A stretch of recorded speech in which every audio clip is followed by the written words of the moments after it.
You know, we live on a planet that's just full of incredible abundance. And yet, for hundreds of millions of people, hunger is a daily, painful reality. So today, we're going to dive into this huge, great food paradox, a problem that's as infuriating as it is absolutely heartbreaking. Okay, let's just start with a number. 829 million. According to the United Nations, that's how many people face hunger every single day. And to put that into perspective for you, that's almost 1 out of every 10 people on the entire planet.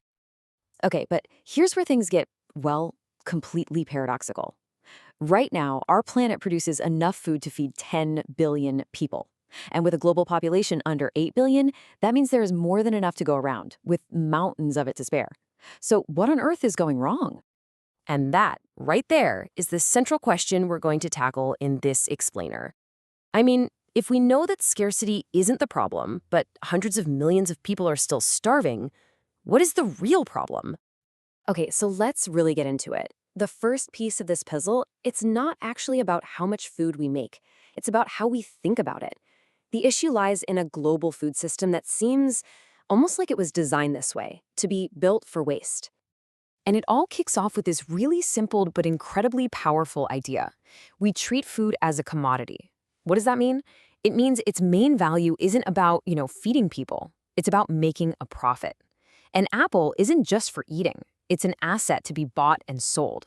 And this fundamental disconnect, it's at the very root of the problem. And this whole profit-first mindset, it creates what you could call a chain of waste that is just staggering. Globally, we're talking about 1/3 of all food produced, just lost or wasted. It starts right on the farm, where perfectly good crops might just be left to rot because the market price is too low to even make harvesting worthwhile. Then, during transport, anything that doesn't look perfect, a crooked carrot, gets thrown out. At the grocery store, shelves are overstocked on purpose, creating this illusion of abundance, all while knowing a ton of it will end up in a dumpster. And finally, with us, the consumers, we're pushed by bulk deals and marketing to buy way more than we need, and the cycle just keeps on going. And this is where you really see the absurdity of the whole system. Think about it. In the exact same city, you've got dumpsters behind grocery stores overflowing with perfectly good food, while just a few miles away, you have whole neighborhoods, these so-called food deserts, where families have no way to get their hands on fresh food. So yeah, this system of waste is a massive part of the problem. But it doesn't just happen in a vacuum, right? The whole situation gets way, way worse because of three major crises that are basically just pouring gasoline on the fire of global hunger. So let's break these three drivers down, one by one. First up, you've got conflict. We're not just talking about violence. We're talking about farms being destroyed, aid routes being blocked. It literally manufactures famine. Second, climate change. Extreme weather, like massive droughts and floods, just decimates crops and livestock. And third, economic shocks. Imagine your country's currency just collapses overnight, making food impossible to afford. These shocks can push basic nutrition out of reach for millions in the blink of an eye. And this is the really critical takeaway, something former UN spokesman Chris Gunness said so clearly. The point is, these crises aren't just random acts of nature. They are the direct result of human decisions, of human actions.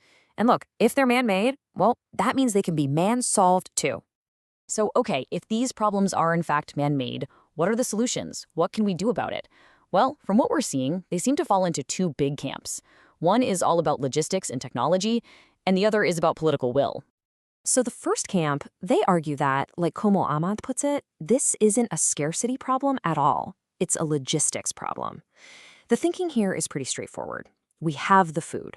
The real challenge is just creating a smarter, faster, more efficient system to get it from point A, where there's a surplus, to point B, where there's a need, before it all goes to waste. And you know what? We're already seeing this approach in action, and it's making a difference. I mean, tech-driven solutions are having a huge impact. You've got for-profit apps like Copia connecting businesses with leftovers to nonprofits. You've got nonprofits like Sharing Excess rescuing millions of pounds of food.